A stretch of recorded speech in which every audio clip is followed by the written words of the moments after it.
Hello, welcome to another podcast with myself, Andy, and Lillian. Today we're going to talk about the fact that Parkinson's is increasing in numbers year on year, and we have now what's been called the Parkinson's pandemic. What do you think about this, Lillian? I think it's very interesting and it's lean into what I've thought about that it cannot be only genetic. Mm, There's some other factors that push to that disease. mm. And calling it a pandemic, that just say what you told me that Well, it's a bit confusing because a pandemic is an infectious illness that's grown to a large to affect loads of people. Whereas Parkinson's isn't an infectious illness. You don't get infected with Parkinson's, and it's kind of slight. I think it's slightly misleading.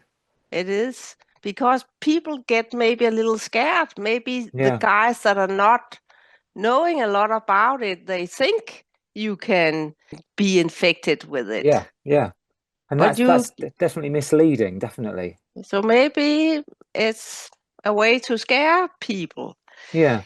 And if you tell me this example you heard the other day, Well, someone being diagnosed 6 weeks after having COVID, which is very interesting because again, it implies that it's an infection, but I think it's more likely that it's to do with the fact that your immune system is very low and you become very stressed when your body's stressed, your mind is stressed when you have COVID.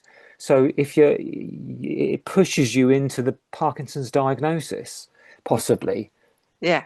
And I heard the same. I had an info call with a couple where the wife told that in their surroundings, a big family and loads of friends, that there Mm, was also more and more people having Parkinson's. And I'm pretty sure she also mentioned that it came sort of a tail after the COVID pandemic. mm, And it leans so much into the biological things that um, the whole theory that I lean upon because 10 years ago I made a small experiment with four people with different chronic illness.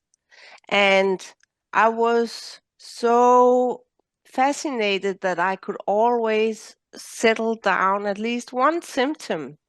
And because I'm actually a stress coach, then when I start to study it, I figured out that this was stress or so stress related that it's more interesting to look in the direction of stress and mm. sort of forget the diagnose. And then when COVID came up and I thought something is strange. What's this about? Long haulers or long COVID? It has many Mm. names. What was going on there? Because I heard symptoms like people could not smell or taste. And I thought, that's stress symptoms. Yeah. And then I did it again. I made a small experiment. This time I make it a lot smaller. So I gave them just one session, a one long session, found five people that in a group said they had long haulers. And then I gave them one long session. And I could hear all these stress symptoms come out. Mm. And of the five, the two, when I contacted them the next week, were out of their long haulers. One has reduced his symptoms to a half, and two didn't react, but they were very stressed. One had a new job and an autistic Mm. son with Mm. son with autism, and the other was very busy in her job. So what happens here, and we need to understand if you are in fear, if you Yeah. fear the pandemic, if you fear the political system, if you fear that the earth will burn up or whatever, that push you into one of our instinct state, fight, flight, and freeze. Mm. And here it's probably freeze. It could be flight. Mm. And that mean that your body, one way or another, locked down. Mm. Or you can get a tremor because you are anxious all the time. That's adrenaline. Mm. You can have your body shut down, get all sort of strange symptoms, but a lot of them overlap with the Parkinson diagnosis. Yes, it's your body trying to protect you, isn't it? Yeah, it's like something terrible is going on, and remember, your brain is in the dark. Your Mm. brain cannot see anything. It's your eye that see and your brain interpret it, but it cannot see the visual as such. It's make a interpretation. Is this safe or is it dangerous? Mm. And if you and your whole body think there's danger around, your body shuts you down. Mm. So if you have, again, loss of smell and taste, you have stiff shoulders, stiff feet, whatever, it's your body putting you in a state of freeze that sort of Mm. mimic the playing possum, that your fascia, it dries out in an area of your body and you cannot move freely anymore. Mm. Mm. And nowadays, because we have this very, do you call it strict division in mind and body, Yep, absolutely. then you are pushed in one of two directions. So if you say you are very scared for every terrible things on the earth, they push you on a psychologist. If you say I have a stiff shoulder and tremor in my hand, they push you in the direction of a neurologist. Mm. And they have no common language. But No. your body is a whole. Yeah. You have a mental or emotional reaction and you have a physical reaction. It go Mm. hand in hand. Absolutely. People with Parkinson are probably more hidden of stress, emotional overload, or old traumas. Mm. And here on this podcast, we are all into natural solutions. So we don't take pills when we have anxiety. We start to figure out what's wrong here. Why do I react so strongly? So, how did you feel under the pandemic? I was having a very stressful time anyway, and the pandemic just added to the level of stress that I was under. I mean, I was still working, but the working was restricted to myself and two other people together in a bubble, and it was a very tensed environment. And I think it definitely exacerbated my symptoms. I mean, when I was diagnosed, my partner said to the neurologist, "Is it caused by stress?" Because he'd seen me be so stressed, and the neurologist said it's not proven, which is very interesting because it means it's being considered Yeah, and it's becoming increasingly considered and increasingly relevant and increasingly pertinent to the discussion about Parkinson's and chronic illness in general. but it was during the pandemic you were having your diagnosis. Yes, it was 2022, so it was towards the tail end of the pandemic that I got my diagnosis. Yeah, Yeah. yeah. So it was probably part of your story. Well, I remember someone saying to me, "You look really ill." And this was before my diagnosis, and I had symptoms, but they weren't symptoms like I get now. And I thought that looking back, I can see that she could see it in my posture, in my body, in my face, she could see the stress in my body because you can see when people are stressed often. You can see it in their face and in their body language and in their posture and so many different things give away that you're stressed. Yeah. So instead of leaning into the idea of a pandemic of Parkinson, I think we should rather lean into the idea of, again, I wouldn't call it a pandemic, but now we found it actually in a study using that term. So leaning into a pandemic of stress. Mm. Yeah. And there's a lot of things I could say about that. But if you look into the news, there's a lot of stress, a lot of wars, a lot of terrible things. So I've actually given away my television, so I don't see the news, but I can Mm. see it. It's so intriguing when I come to my mother's nursing home.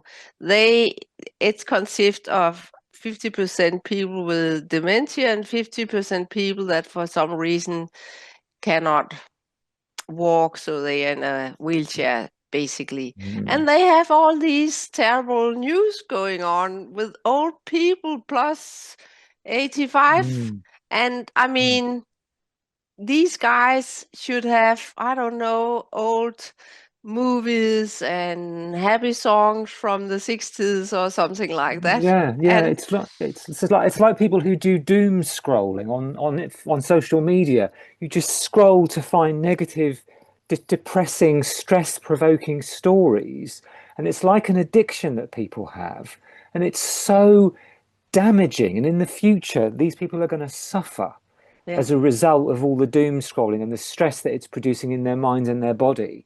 because maybe that becomes the straw that broke the camel's Yeah. back, because most people have a load of stress due to childhood or marriages or their job or something like that. Mm, mm, So this endless need, this craving for getting a little, and it's actually a little dopamine kick, and mm, dopamine convert to adrenaline. So it adds up. It's like you can only go to a certain level, mm, and then your body starts to spill out symptoms. mm, And it's often when you get 40 plus, 45, 55 or something, then it's like we cannot contain that much stress. That's why people in their 17s and 18s, they're not going on job because it's too hard in many mm, ways to mm. go on job. And one part of it is the stress. You hear about people having breakdowns from too much stress. They kind of collapse and their body lets them down. But I think Parkinson's and other chronic illnesses are just another example of that. Yeah, It's long-term stresses pushes you into the symptoms that's then given a label, it's given a name. yeah. And it's And essentially stress created. It's a stress condition. I've even heard a couple of neurologists discussed that it seems like people with Parkinson have the straw that broke the camel's back, that Yeah. they can refer back to the shift, that something happened, that they were sort of okay before, and then there was an episode that pushed them into symptoms. So Mm. that's started to be accepted, and it's also two studies came out that said that Parkinson is very lifestyle influenced. Yes. So we are on the right track here. It is to address the stress.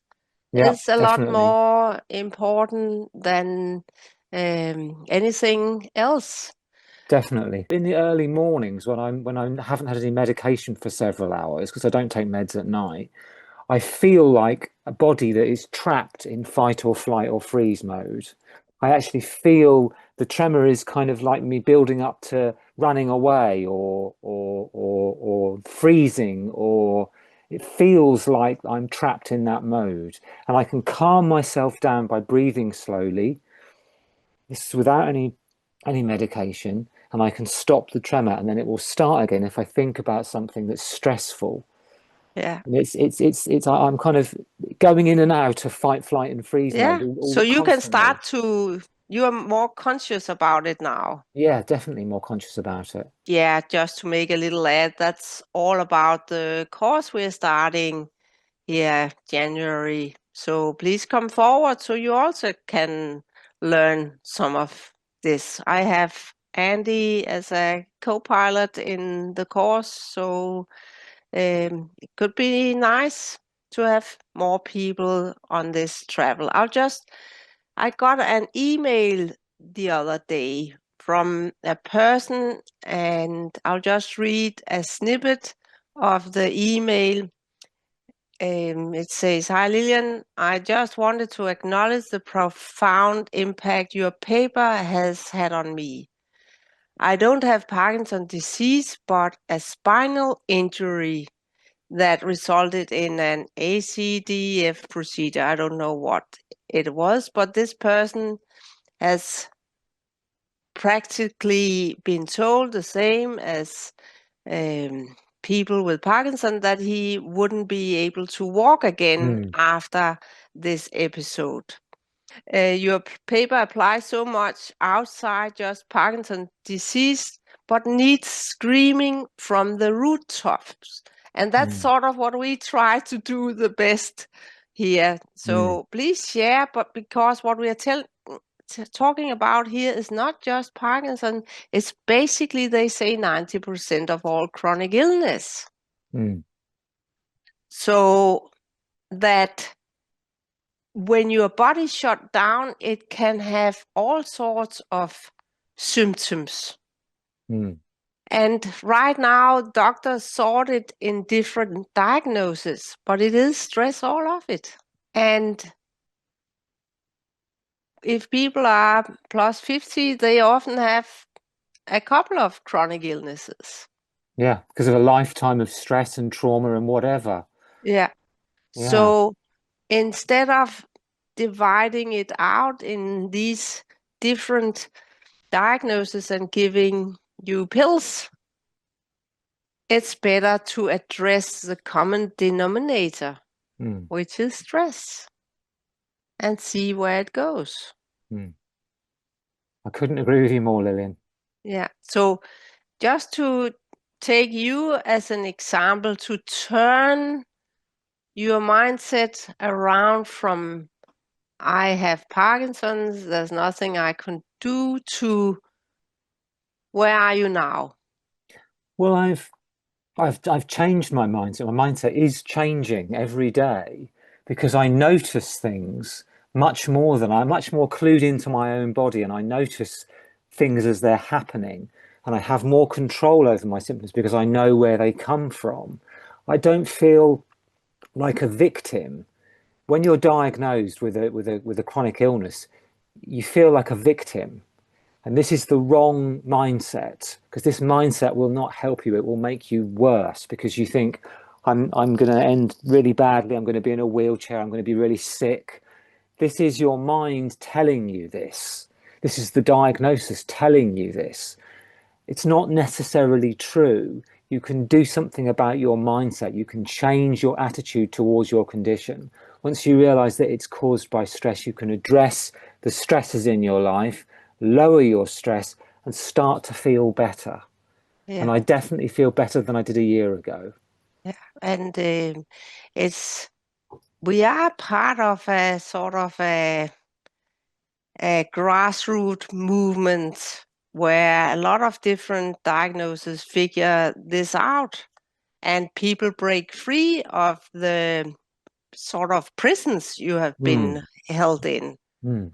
So has it been helpful that doctors told you that you could do nothing and you should? No, definitely not. It's a really odd experience. It's really negative. And it shapes so many people. You read so much online about PD, for example, that's so negative because people are conditioned. They're told there's nothing that can be done. It's a disaster. You just need to take more drugs, and it's just a downward spiral, whatever you do. Yeah. And this is so destructive and so stressful, so stressful. And you can say, in the bigger picture, the reason you and I are sitting here is that We have hundreds and thousands years of developing strong bodies, Mm. but we're designed to live in the outdoor world, in a wood, at a savanna, or whatever. We're not designed to live this sedentary life inside. And that is the cause of all these things. Absolutely. So, We live very unnatural lives, don't we? yeah. So instead of telling people that you can do nothing and telling people that you need extra chemicals, these chemicals can do nothing but skew the balance. Of course, it can be maybe fine for a short period, but then the doctor should get hold on you again and say, how are you now? What can we Mm. do to Mm. reduce the Mm. root causes? Yeah. I think a lot of the drugs are just drugs to curb the side effects. They just manage the side effects of other drugs. So you're just taking drugs to mask the effect of other drugs. It's not good, is it? It's not good. Yeah. And the other day, I talked to a man and wife where the wife was the one who had Parkinson, and she hadn't really any Parkinson symptoms left, and that I thought that was pretty strange. Her only symptoms was that she slept a lot Yeah. during the day. And then I said, I haven't heard that before. And I asked the husband to grab the glass of pills she got.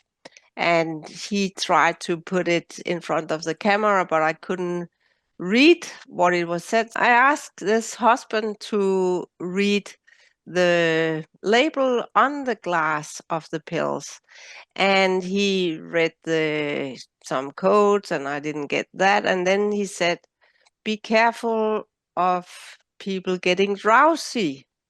And it's just, Ah, okay, so maybe she was taking too much. yeah. So she had maybe only side effects of the drug. Mm. And Yeah. I mean, that's something you need to, we cannot give any medical advice here. So please go to your neurologist.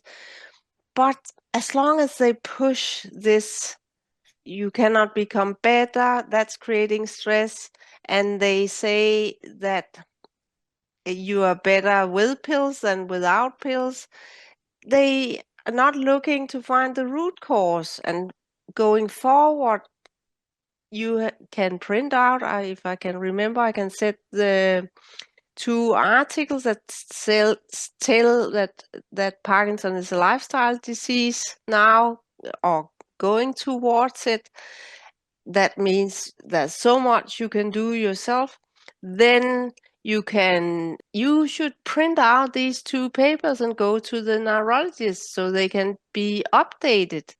And if they say dopamine is a good thing to say, so ask them, what do you think about adrenaline? Is that a good thing to take? Mm. Definitely And not. then listen to the answer. It's a chemical you take when you have a very toxic allergic reaction and so on. So when you say, no, I would never give a patient pills with adrenaline, then ask him to look up the connection between dopamine and adrenaline. And it's like dopamine is the grandmother to adrenaline. Mm. So when it degrades, it'll degrade to noradrenaline and then to adrenaline.